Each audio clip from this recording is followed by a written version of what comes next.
Une première visite en Amérique du Nord pour le groupe L'Ensemble Udjemeli et celui qui est avec moi en ce matin. En l'occurrence, il s'agit de Emiliano González Toro.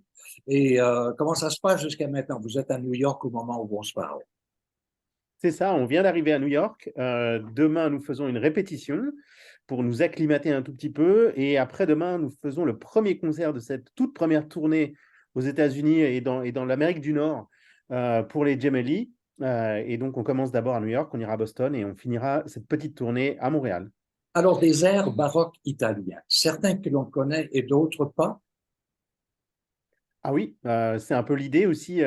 On avait très envie de faire cet album avec Zach, mais comme on est tout bébé, hein, l'ensemble IGML, on existe depuis 4 ans à peine, il fallait d'abord qu'on mette un peu le pied à l'étrier à un projet ensemble. Et avant de consacrer énormément de temps à l'enregistrement du 8e livre et du 7e livre de Monteverdi, qui sont des monuments pour les ténors, surtout dans cette musique du 17e en Italie, on avait envie de quelque part s'entraîner un peu avec des duos magnifiques, très proches de ceux de Monteverdi, hein. Vraiment, il est là un peu en figure tutélaire, mais sans être là. Il est là un peu en parrain, avec que des pièces qui sont en lien avec tout ce que lui-même a écrit. Et en même temps, ça nous donnait à nous, Zach et moi, l'occasion de peaufiner encore, si besoin était, cette connexion qu'on a depuis plusieurs années. Je me serais attendu à un baryton, un ténor, mais là, vous êtes deux ténors à vous partager la chose. Déjà, on partage la chose. Déjà, souvent, les gens, ils pensent que les ténors, on est tous un peu genre rivaux et tout ça, alors qu'en fait, la plupart du temps, dans tout ce milieu, les ténors sont les meilleurs potes de la planète et tout le monde s'adore et se comprend et se soutient parce qu'on sait à quel point c'est difficile d'être ténor. Puis, il y a aussi ce côté, dans la musique en Italie au XVIIe siècle, le baryton, ça n'existe pas. Soit on est ténor, soit on est basse. Et en fait, au milieu, pas forcément la tessiture pour les ténors, elle monte pas très haut et elle s'apparente beaucoup à ce que les barytons font aujourd'hui, c'est-à-dire on va du la grave à peu près jusqu'au sol aigu, à peu près un petit peu moins de 2 octaves, mais en réalité, nous, les ténors, quand on fait de la musique baroque, notre ambitus, il n'est jamais extrêmement aigu. On monte des fois au la, au si bémol, mais on ne va pas aussi haut que dans ce qu'on appelle la grande musique ou la musique beaucoup plus tardive, comme chez Verdi, Puccini et autres. Chez Monteverdi, ça reste une tessiture très centrale. Et pour nous, c'est important aussi, quand on fait de la musique baroque, de développer cette tessiture centrale et aussi grave. Et donc, moi, je fais un peu partie de cette catégorie qu'on appelle les baryténors, c'est-à-dire les ténors aussi avec des graves. Des baryténors, j'aime bien le terme, absolument. Alors, bon, parlez-moi de l'ensemble Idjemeli. En Europe, il semble que ça fonctionne très bien. Ben oui, en fait, on est né, le premier concert officiel, on l'a fait en mai 2019, donc c'est dire à quel point on est encore tout jeune. Et en plus, il y a eu la fameuse pandémie au milieu qui nous a coupé pendant 1 an et demi.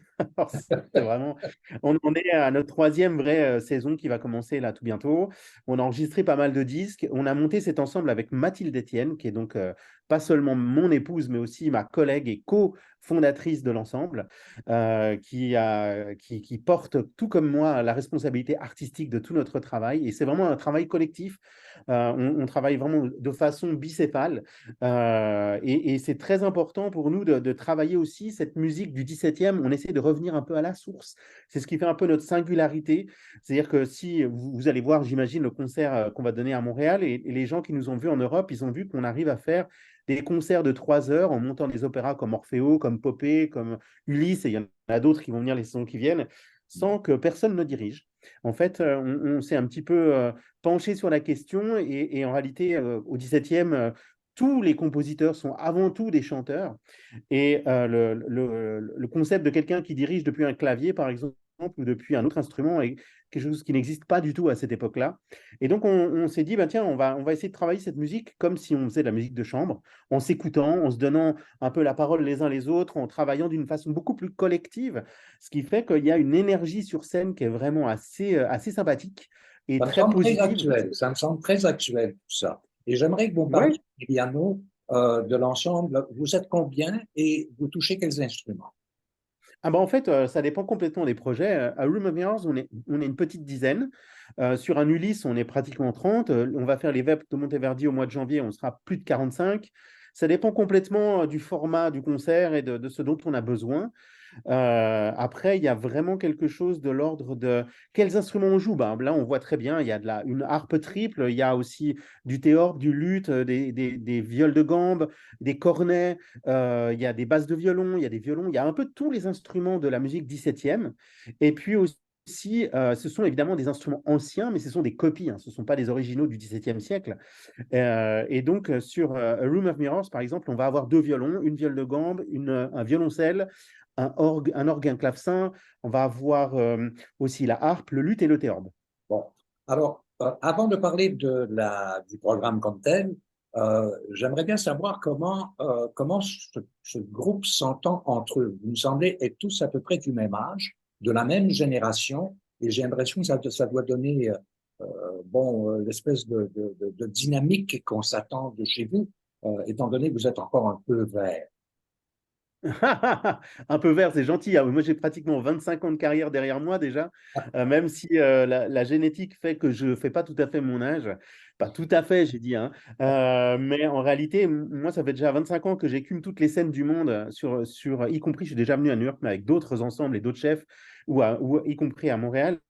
Mais avec Idjemeli, c'est vrai on a réuni un peu tous les gens qu'on aime beaucoup et en qui on croit et avec qui on a confiance, avec qui on aime travailler. Alors forcément, ça réunit des gens avec qui on travaille depuis plusieurs années dans différents groupes, dans différents ensembles, qu'on a réunis spécifiquement pour la chose. Après, il y a un peu toutes les générations, hein. Il y a des gens plus expérimentés et des gens tout neufs et tout frais qui ont plein de choses à apprendre. Et c'est un peu ça l'idée aussi, c'est de pouvoir réunir différentes énergies et différentes façons d'appréhender cette musique et de pouvoir faire en sorte qu'on arrive à avoir le même langage commun à la fin. Je retrouve dans le programme Calestani, Turini, Marini, Gregori, Castello, mais il y a une foule de compositeurs qui sont présents. Ouais, tout plein. En fait, ce programme, il est né un peu, j'ai envie de dire par hasard, c'est pas tout à fait un hasard, mais il se trouve qu'en 2020, on a fait une captation pour Arte et différentes chaînes en Europe qui font des captations d'opéra et on avait enregistré à l'Opéra de Nantes un Orfeo de Monteverdi avec toute l'équipe. Et c'était juste après le Covid. Et moi, j'étais plus du tout en forme vocalement, ce qui fait que j'ai enregistré cette captation à pleine voix et plein d'énergie. Et le lendemain, on devait partir pour l'enregistrement de A Room of Mirrors. Et il se trouve que malheureusement, mon corps m'a dit, en fait, non, mon coco, t'es fatigué là, après 4 jours comme ça à fond, sans avoir travaillé pendant 6 mois. Ouais. Donc, j'étais à Faune pour la toute première fois de ma carrière, mais à Faune, c'est incapable de se chanter une note. Alors, toute la période qu'on avait consacrée à l'enregistrement de ce programme qu'on avait déjà mis un peu en ordre avec Mathilde, avec Zach, et on avait déjà une idée assez préconçue du programme. Et puis, finalement, on a tout remis à plat. Pendant une semaine, on a fait des workshops en se disant, bon, bah, disons qu'on reprend toutes les partitions auxquelles on avait pensé, puis on va tout lire. Et donc, pendant toute une semaine, on a lu et on a commencé à affiner un peu ce programme.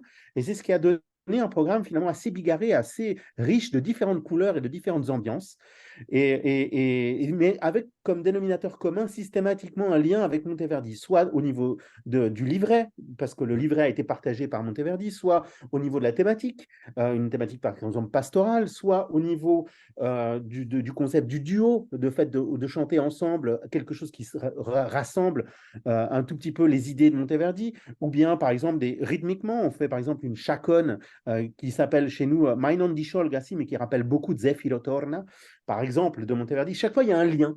Et en fait, ce lien, il s'est construit pendant qu'on lisait, pendant cette semaine de workshop, avec Zach, avec Mathilde, en discussion avec tout le monde, et ça s'est construit un peu comme ça. Alors, avant de vous retrouver mercredi le 22 à la salle Bourgie, vous avez un concert qui est prévu à New York et un autre à Boston. C'est ça, exactement. Le 16, donc après-demain, à New York, à la Morgan Library. Ensuite, on va au Jordan Hall à Boston le 18, si je ne dis pas de bêtises.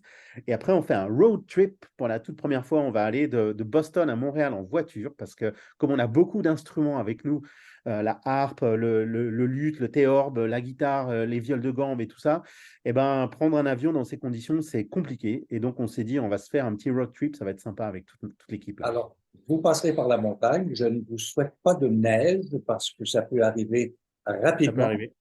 et quoi Ouais. qu'il est un peu tôt dans la saison, mais je vous souhaite un heureux voyage, une belle Merci. incursion en Amérique du Nord avec le groupe IJ Medley. Et on se retrouve le 22 à Bourgie. Merci beaucoup, Emiliano. Avec grand plaisir. Avec grand plaisir. Merci beaucoup.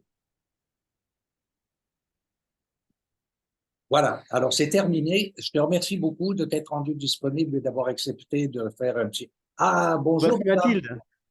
Ah, mais je Bonjour. suis ravi de vous rencontrer. Avant le De même. 22, on Voici ira faire un la, petit tour à l'aviation. ma partner in crime dans de cette aventure de folie.